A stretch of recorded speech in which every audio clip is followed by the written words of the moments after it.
Hello. Hello. हाँ जी बताएं। जय गुरुदेव, कैसे हैं वकील साहब? बढ़िया है जी, बढ़िया हूँ।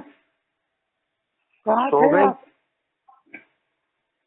सो गए क्या?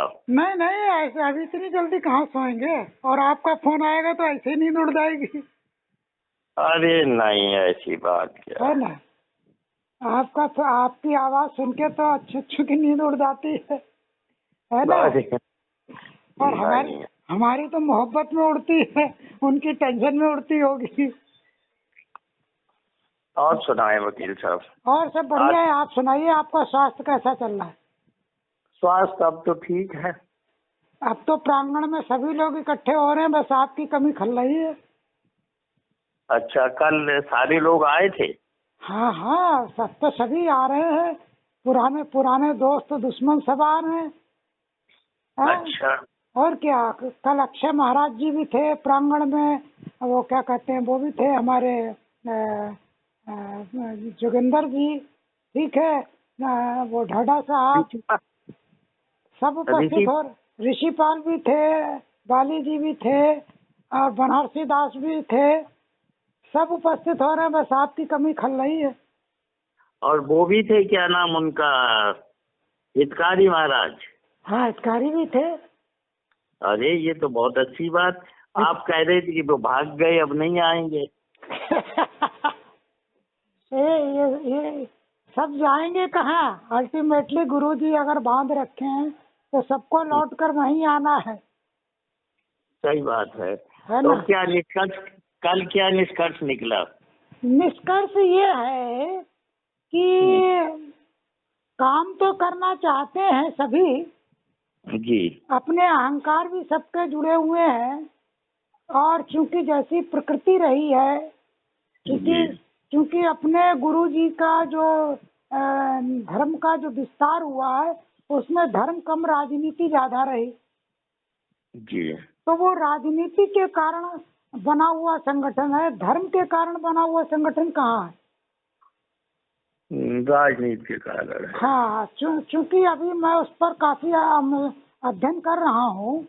तो कल वो राम सिंह शुक्ला जी ना, उनसे जी। भी भेंट हो गई। तो उनसे जब भेंट हो गई तो वो सारी चीजें बताने लगे कि आदिवासी लोग बाबा साहब से नफरत क्यों करते हैं। हम्म।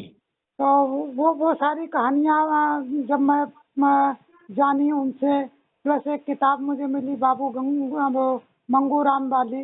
वो सारी चीजों जी। को जब पढ़ने के बाद मुझे लगा कि ये जो 1928 में आद धर्म बना, तो आद धर्म के बनाने के पीछे जो उसका मूल मकसद था, एक सशक्त राजनीतिक संगठन बनाना था। जी। तो वो सशक्त सा राजनीतिक संगठन जो बनाना था, जी। उसमें तो वो सफल हो गए। हम्म। उसमें तो वो सफल हो गए। लेकिन जो गुरु जी की वाणी है, आदमी को आदमी से जोड़ने वाली, उसमें वो लोग चूक गए। हम्म। गुरु रविदास ने न तो पंडितों से कोई बैर किया, न ठाकुरों से कोई बैर किया, न राजाओं से बैर किया, और हर जगह वो पूजे गए। इन्होंने जो सही अपनी बात। इन्होंने जो अपनी नियमावली बनाई है, राजनीतिक नियमावली, हम्म। जो क्या कहते हैं, मंगूराम टू ने, मंगूराम टू को जानते नहीं? जानते हैं। मंगूराम टू का मतलब ये हो गया, एक मंगूराम के नाम से एक और कार्यकर्ता, सक्रिय कार्यकर्ता हुए। हम्म। तो उन्होंने जब वो नियमावली बनाई, तो नियमावली में 16 नंबर का नियम जो बना है, उसमें ये लिख दिया कि आदिवासी केवल आदिवासी से ही शादी करेगा। अन्य अगर किसी से करता है, जैसे मुस्लिम धर्म का है ना, उसी तरह से कठोर नियम बना दिए।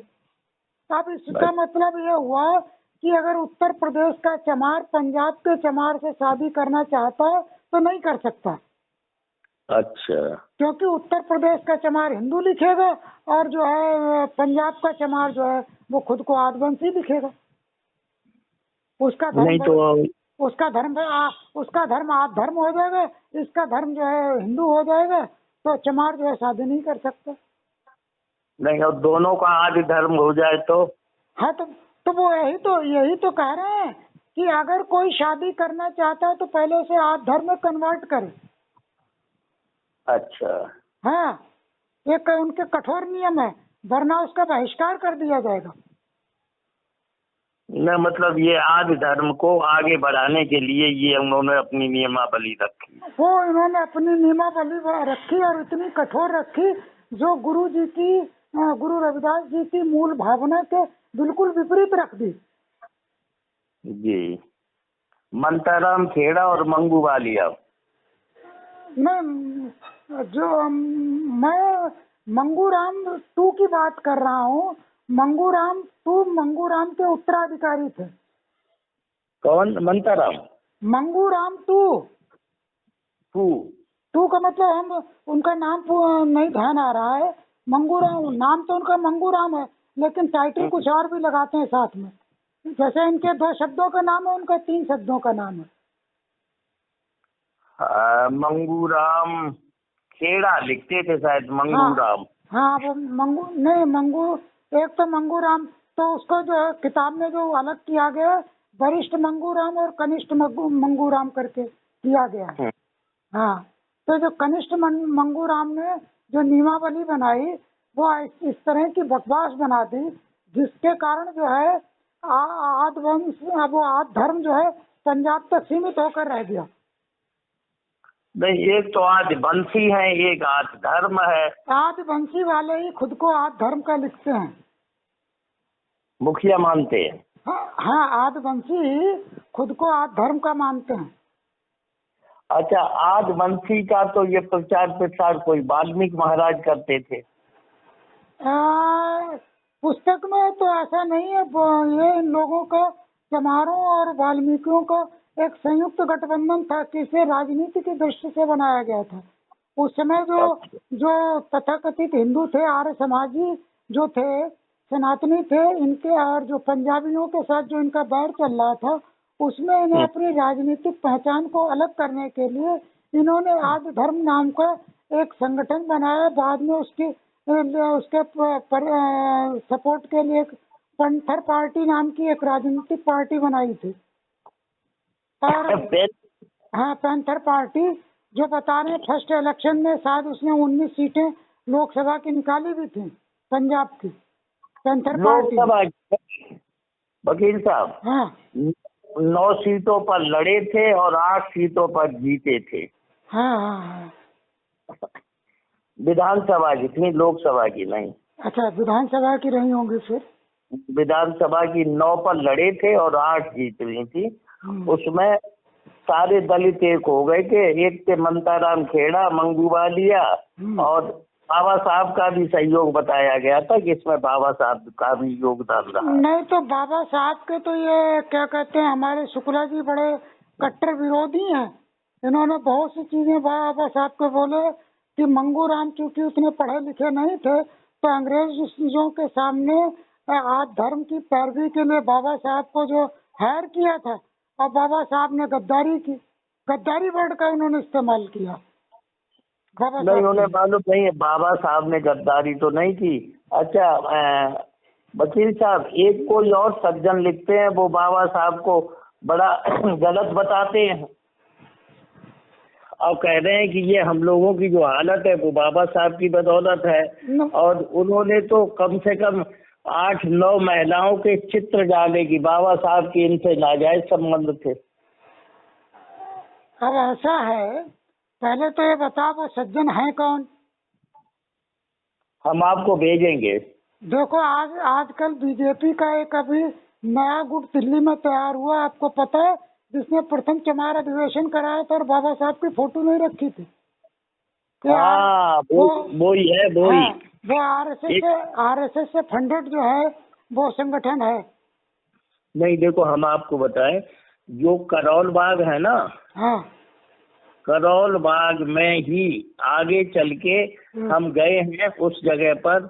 वहाँ एक कोई आरएसएस का अपना आदमी रहता है, जिसके ये दुष्यंत गौतम और ये हंसराज हंस सब चेले हैं। अच्छा, तो उसके पास हम गए थे रात को ही गए थे, तो उसकी बात बीजेपी में बताते हैं बहुत चलती है। वो आरएसएस का कट्टर आदमी है। तो वो आरएसएस का कट्टर आदमी नहीं, बल्कि आरएसएस से फंडेड आदमी कहिए उसे। हाँ, उसको आरएसएस से पैसा मिल रहा है, वो अपनी पुश्तें बना रहा आगे पीछे की। हाँ, तो वो हम उनके हमें एक बार कुछ लोग लेके गए थे उनके पास कि उनसे मिलाते हैं और वो इन्हें मोदी को बुलाएंगे और मोदी उनकी बात सुनेगा। तो हमने कहा ऐसा तो कोई शेड्यूल कास्ट का नहीं हो सकता, आरएसएस का हो। तो हम उनके घर गए थे। अच्छा। अरे लोग उनका बड़ा आदर सम्मान करते थे। हालांकि हम भी गए, देखा, लेकिन हमारी समझ में नहीं आया। फिर उसके बाद हम उनके पास गए ही नहीं। और संभव भी हमारे साथ थे। कौन? जोगिंदर अक्सर हमारे साथ ही रहे। जोगिंदर आपके साथ थे। तो ऐसे लोगों से एक संतुलित दूरी पर रहना ज्यादा अच्छा है। ऐसा है ना, जब मंदिर का विवाद चल रहा था और जो 96 लोग बंद थे, तो उस टाइम हमारी एक ही मुहिम थी कि ये जो निर्दोष बच्चे बंद हैं इन्हें किसी तरह निकालें।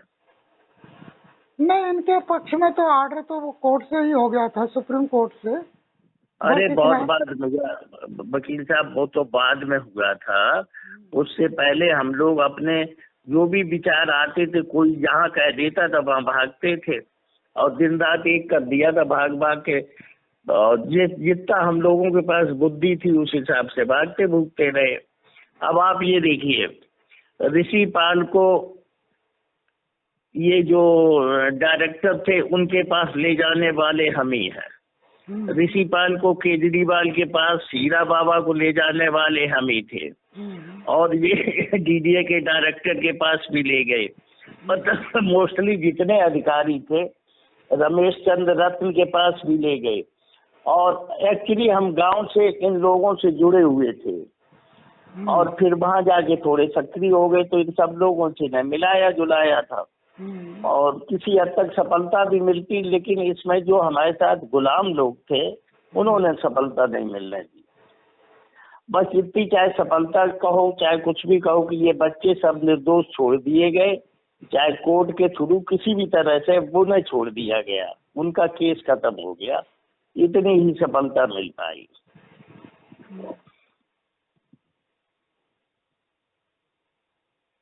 चलो, अब लोग एक साथ बैठ रहे हैं तो और अच्छी चीजें निकल कर आएंगी। क्या चीज? माने लोग साथ साथ बैठ रहे हैं, पुराने कलेश दूर होंगे और कुछ चीजें नई निकलेंगी। बस इतना है कि आगे कोई बवाल ना बढ़े, इस पर थोड़ा सा नजर रखनी है, थोड़ा सा संतुलन रखना। तो जो मूल बात आपसे कह रहे थे कि इसका जो आदि धर्म का जो गठन हुआ था वो राजनीतिक उद्देश्य के लिए हुआ था। नहीं, आज राजनीतिक उद्देश्य से ही हुआ था और वो सफल भी रहे। हाँ, सफल रहे हैं, लेकिन राजनीति में तो सफल हुए, धर्म के मामले में कहाँ सफल हुए। लोग आपस में एक दूसरे से लड़ रहे हैं। पंजाब से बाहर निकल ही नहीं पाया धर्म, चमार आपस में जुड़ ही नहीं पाए हैं। रविदास को इन्होंने अपनी जागीर बना दिया, उसके आगे बढ़ने नहीं दिया। तो ये सब कई समस्याएं हैं ना। नहीं, आप ये देखो ना, जिस सरकार से हम लोग परास्त हैं, इसमें भी बाबा साहब की कृपा के पात्र राज्यसभा और लोकसभा के मिला के करीब 36 लोग हैं जो बाबा साहब की कृपा के पात्र हैं। लेकिन क्या, ये जो संत है हमारा, तो इस बात पे भी हो गया, तो ये संत केवल पंजाब के संत एक नहीं हो पा रहे। हमारे यूपी के संतों की तो बात अलग रही। अब इसमें सबने अपना एक तरह से भगवान, हिंदुओं की तरह भगवान को, पंडितों की तरह भगवान को बेचना, खाना उसी तरह से अपना बना लिया। अब आप ये देखिए, ये जो हमारे गवैया महाराज हैं, इन्होंने इसको बिल्कुल सत्यानाश किया। इन्होंने पहले तो इन्हें गुड फेथ में ले लिया गांव वालों को, इन्हें के और वो जो आते हैं क्या नाम उनका बाघमारे, बाघमारे को इन्होंने नीचे का प्रांगण सब लिख दिया गांव वालों ने, और ऊपर का जो था तालाब और झोड़ वगैरह वो लिख दिया उनके लिए क्या नाम वो जो थे हीरा बाबा। समझ रहे हो ना आप? हाँ। दोनों के लिए ये लिख दिए। और जब संघर्ष हुआ तो दोनों ने अपनी अपनी भागीदारी जतानी चाहिए। तो कुछ भागीदारी को खत्म करने के लिए हीरा बाबा ने भी कुछ अपना प्रयास किया, लेकिन वो उल्टा बैठ गया। जब उल्टा बैठ गया तो फिर वहां भी खींचातानी हुई। उधर बाघमारे बल्ला वालों से मिलकर वो रविदसिया धर्म के प्रेसिडेंट ऑल ओवर इंडिया, तो वो कुछ और चलाना चाह रहे थे। तो जैसे जो मीटिंगें भी हुई हैं तो उनमें भी खींचातानी हुई, ये एक नहीं हो पाए। उसी बीच में हरि और सोम का भी चल गया। फिर कुछ लोगों ने तो ये भी इतराज किया कि हमारे गुरु महाराज रविदास जी महाराज हैं और तुम उन्हें रविदसिया कहो तो ये अच्छा नहीं लगता। ये बात तो बिल्कुल सही है।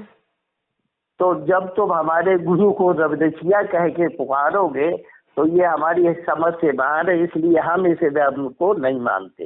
बिल्कुल सही। आप रविदास धर्म कह सकते हो लेकिन रविदसिया का तो कोई औचित्य ही नहीं। और देखो आपको बताएं वकील साहब, कुल मिला के बाबा साहब ने अगर हमें अनुसूचित जाति कर दिया था या दलित कर दिया था तो हम सारी जातियां मिलके नहीं पाए जी।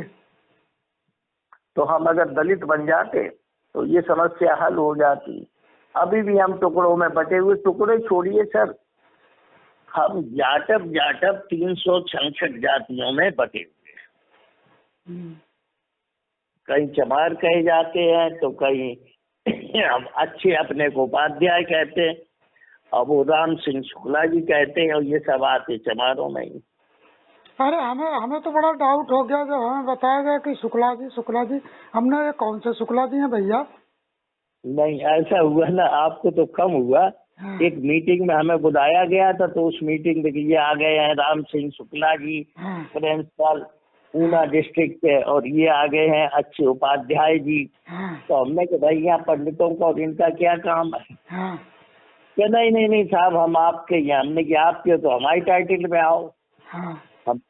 फिर हमें समझाया गया कि वहाँ चौहान वाल्मीकि लिखते हैं, कुछ नुलेरे टाइप के लोग होते हैं वो लिखते हैं, और अपने यूपी में तो उपाध्याय शुक्ला शर्मा ये तो सब पंडित में ही आते हैं। जी। तो ये सब चलता रहा। हालांकि अब जैसे ये जो राम सिंह शुक्ला हैं ये अच्छे आदमी है लेकिन हमारी नजर में काम के नहीं है। अच्छा, बताऊं कैसे? उनसे जब भी हमने कोई बात कही तो मालूम क्या कहते हैं कि हमने सोचा कि आपने ऐसा किया होगा। हमने कहा आप दिल्ली में हमें मिलोगे, हमने सोचा कि आप गांव में होंगे, हमने कहा कि आप मीटिंग में आओगे, हमने सोचा शायद आप पहुंचेंगे नहीं। इनके ये शब्द सुनते सुनते हमने ये सोच लिया ये शुक्ला जी बेकार। अच्छा, अच्छे उपाध्याय तो ठीक है लेकिन वो शुक्ला जी को लेके चलते हैं। दोनों एक ही संगठन के व्यक्ति हैं ना, आदिवासी हैं। हाँ, नहीं ये तेज है, ये क्या नाम अच्छे। अच्छा, देखिए अगर तेज ना होते, पंजाबी अपने ग्रुप में किसी को शामिल नहीं करते हैं और ये नाजायज तरीके से आज सेंटर कमेटी के प्रधान बने बैठे हैं, जबकि लीगल नहीं है। हम लोग तो सेंटर कमेटी छोड़ दिए। ऐसा था वकील साहब, सेंटर कमेटी में संघर्ष हुआ और हमें भी लड़ाने के लिए तैयार किया गया। तो हमने कहा कि आप लोग संगठित हो जाओ और धर्म में चुनाव कैसा निर्विरोध रखो, और इससे पहले निर्विरोध बनाया भी था जब से हम लोग जुड़े हैं। तो अच्छे उपाध्याय और एक और वो आते हैं क्या नाम उनका, सबसे गड़बड़ आदमी वो है, क्या नाम उनका, अरे वो नहीं छोटे से आते हैं, चांदा। हाँ ढांडा जी। हाँ डांडा जी। ढांडा जी। उनका रोल ये है कि ये हमने सेंटर कमेटी बनाई थी 55 में, और कि मैं 55 साल से इसे घेर रहा हूँ, और हम इसे कैसे छोड़ सकते हैं। लोगों ने तो ऑब्जेक्शन किया, इनका न तो कोई मंदिर है न कोई कमेटी है। जिस कमेटी के माध्यम से ये यहाँ लड़ने आते हैं वो कमेटी तो बहुत पहले खत्म हो चुकी है, उससे ये निकाले जा चुके हैं, और झगड़े की जड़ वही रहते हैं। मीठी बात करते हैं, अधिकारी बताते हैं, और उनकी एक मोनोपोली है कि सेंट्रल कमेटी में वो और एक है जस्सी, नरेंद्र जस्सी और टांडा, जो कहेंगे वही होगा। और नरेंद्र जस्सी रहते हैं अपना वहाँ पंजाब में, पहले यहीं थे वो, इसके प्रेसिडेंट भी रहे हैं।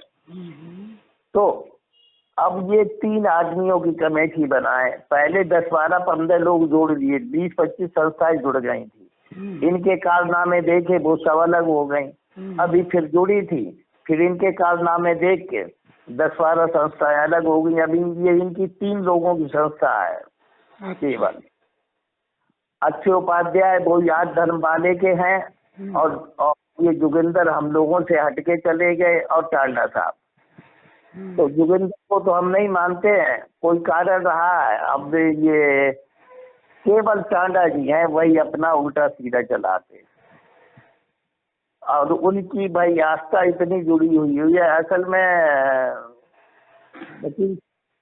ये टांडा विदेशों में जाते हैं, अच्छे भी जाते हैं, और जो लोग पंजाब के हैं इन सेंटर कमेटियों में रहे हैं, तो ये अपना पता नहीं क्या करते। हम लोगों को तो न तो कभी अभी तक उसका हिसाब दिखाया है, न उसके नियम रेगुलेशन बताए हैं, क्या हुआ, क्या खर्चा, क्या अकाउंट किसके नाम है, वो शुरू से अब तक वही टांडा साहब के पास चला आ रहा है। खर्चा होता तब चंदा मांग लेते, चंदा करा भी लेते हैं, और व्यक्तिगत भी 2-2, 3-3 हजार ले लेते हैं। काम कोई रोल नहीं दिखाई दिया, तो हमने जैसे मैम भाई हमारा तो नहीं चल पाएगा, हमें तो काम चाहिए। लोगों ने किया नहीं, फिर इन्होंने अपनी वही मनगढ़ंत करके हम लोग बाहर हो गए। हमने जब हम लोग आपके साथ रहेंगे नहीं, तो इन्होंने जो 3-4 लोग थे उन्हीं की अपनी कमेटी बना ली, क्योंकि पेपर उन्हीं के पास थे, तो उन्हीं में अपना उल्टा सीधा कर आके कर लिया होगा। हमने उस पर टिक्का टिप्पणी भी नहीं की, हमें जब मतलब ही नहीं तो क्या करें, तुम अपना चलाते रहो। तो सेंट्रल कमेटी को भी जितनी बातें आप कर रहे हैं ये सारी बातें राजनीतिक हैं, और जो जो जितनी भी बातें अभी आप कर रहे हैं ये सारी बातें राजनीतिक हैं। अब जब बात करते हैं धर्म के अंतर्गत, तो गुरुजी ने चित्त विकार को दूर करने की बात की। अब वो चित्त विकार पर जब काम नहीं हो रहा है, तो इस तरह की धांधलेबाजी लोग करेंगे, अहंकार वाले काम करेंगे, ईर्षा वाले काम करेंगे। तो जो हमारे जो लंगर होते हैं या जो सभाएं होती, चर्चाएं होती, उसमें कोई धर्म की बात होती नहीं है। होती है तो बस किताब पढ़ दी और अपना रोल खत्म हो गया। बस सही कह रहे हैं। तो जब हम गुरु जी का प्रोग्राम करते हैं तो कुछ धर्म की चीजें हो, धर्म धारण होने की कुछ चीजें हो। सिर्फ जो है दवा का पर्चा पढ़ लेने से फायदा थोड़ी ना होता है, दवा खाने से फायदा होगा। न खाने से होगा न धर्म पढ़ लेने से। धर्म को जब तक हम धारण नहीं करेंगे और उसको अमल करके चलेंगे नहीं, तब तक ये सब बेकार। हाँ, अरे एक छोटी सी प्रतिज्ञा प्रांगण में करा दे कि भैया ऐसा है, हम लोग यहाँ पर आधा घंटे बैठेंगे और एक दूसरे से बातचीत करेंगे, या 2 घंटे बैठेंगे एक दूसरे से बातचीत करेंगे, और कोई जो है बातचीत करने में इस बात की सावधानी रखेगा कि कोई अहंकार पूर्ण बात नहीं करेगा, कोई जो है कि ईर्षापूर्ण बात नहीं करेगा। हम लोग सिर्फ 2 घंटे बैठेंगे और एक दूसरे से हाल चाल पूछेंगे, बात करेंगे। इतना ही प्रयोग करा दे, समझ लो गुरु जी की साधना सफल हो गई। जी बिल्कुल सही कह रहे हैं, ऐसा हो नहीं पाता। 2 घंटे अगर आपस में बैठ के कोई बातचीत करेंगे, या तो उसमें अहंकार हावी हो जाएगा या ईर्ष्या हावी हो जाएगी, ठीक है ना, उसी की सावधानी रखनी है। भाई ईर्ष्या अहंकार को या निंदा शामिल हो जाएगा, किसी की ना किसी की बुराई करने लगेंगे। तो ये प्रयोग जरा कराया जाना चाहिए कि भैया 2 घंटे बैठेंगे, खाएंगे पिएंगे सब कुछ करेंगे, लेकिन ना तो निंदा करेंगे इस प्रांगण में बैठ के, और ना ईर्ष्या करेंगे, ना अपने आप को बढ़ा चढ़ा के दिखाएंगे। 2 घंटे का प्रयोग करा दो तो कम ये से कम हो जाए, ये करना पड़ेगा। नहीं तो ये तो कराना पड़ेगा। आप जैसे संत लोग ही इस प्रस्ताव को रख सकते हैं कि चलो हम लोग 2 घंटे जो है रविदास के मार्ग पर चलते हैं, कोई प्रवचन नहीं, कोई कुछ नहीं, जैसे एक दूसरे का हाल चाल पूछते हैं वैसे पूछेंगे, जिसको जिससे पूछना हो, जिसके पास बैठना हो, एक हर बार एक नया व्यक्ति हो, है नहीं कि अपने 4 दोस्तों के साथ आ रहे उनके साथ ही बात करना शुरू होगा ना। आप किसी नए, इतने लोग बैठे होंगे, कोई नया साथी चुनो और उसके साथ जो है बातचीत करो। 2 घंटे बात करनी है, कोई अहंकार की बात नहीं करनी, कोई ईर्ष्या की बात नहीं करनी, कोई निंदा की बात नहीं करनी, लेकिन बात करनी है जी। 2 घंटे का प्रयोग करा दो, आदमी को पसीना आ जाएगा। नहीं ऐसा है ना सर, हाँ, वो उठ के चलने लगेंगे, कहेंगे कि बस वो भंडारा हो गया, चलो अब हमें वहाँ काम है, हमें वहाँ काम है। और धीरे 2 घंटा तो आपको देना पड़ेगा, एक साथी चुनना पड़ेगा, जितने लोग आए उसके साथ 2 घंटे बैठ के बात करनी होगी। 2 घंटे में देखते हैं तुम कितना निंदा रस में डूबते हो और अपने आप को सजग रखते हो, कितना जो है एक दूसरे के बारे में प्रेम पूर्ण जानते हो, प्रेम पूर्ण बताते हो। अरे मैं 4, अगर आपने 2 दोस्तों के साथ है, 4 दोस्तों के साथ है, जब यहाँ प्रांगण में बैठोगे तो आपको एक नया चूज करना पड़ेगा जिसके साथ आपको बात करनी। ऐसा है ना, देखिए वकील साहब, एक्चुअली सही बात जो है कि अब वो हम भी टाइम नहीं दे पा रहे, तो हमारी कॉन्शियस अलाउ नहीं करती है कि हम कुछ बीच में आके वो करें, क्योंकि हम जब कुछ काम नहीं दे पा रहे हैं, टाइम नहीं दे पा रहे, काम नहीं कर पा रहे, तो हमारा मन भी मतलब ये नहीं कहता है कि आप ये सब करो। जब टाइम दिया तो कुछ काम भी हुआ, अच्छा हुआ बुरा हुआ, लेकिन हुआ। अब आप वकील साहब सही बताए, हम लोग आर्थिक तौर पे ज्यादा तंग है, और उस तंगी की वजह से अब सिर्फ एक ही चीज दिमाग में रहती है कि ये जीवन यापन या ये रोजी रोटी कैसे चले। सत्य बात तो ये है, इसमें लगे रहते हैं, और नहीं तो गुरु महाराज के काम में निकल जाए तो ऐसा नहीं है, सब जगह सफलता मिलती है, और निष्ठा और ईमानदारी से आप करो तो सफलता ही सफलता है। अब वो हमसे भी नहीं कभी कभी हो पाती है। तो कुल मिला के तो सब अच्छा है। मेरी पोस्टें देख पाते हैं कि नहीं देख पाते हैं? देख लेते हैं, कभी नहीं देख पाते हैं। अच्छा, जो गतिविधियां चल रही हैं मैं पोस्ट में लिख देता हूँ, सब आपको शेयर करा देता हूँ, ताकि यहाँ पर क्या चल रहा है आपके पास समाचार रहे। नहीं देखते तो हैं, लेकिन पूरी तरह से नहीं देख पाते हैं, सब सभी निगाह से देख लेते हैं। और अब हम आने को सोच रहे हैं और आपसे मिलना भी चाह रहे हैं। आइए तो मिलजुल के कुछ करेंगे। जी हम आते हैं, देखो वकील साहब, जल्दी ही और कुछ करेंगे। ठीक है वकील साहब, जय गुरुदेव। रात के 11 बजे आपको परेशान किया। कोई बात नहीं, आपसे आपकी आवाज सुनी अच्छा लगा। चलो ठीक है, अच्छा जी।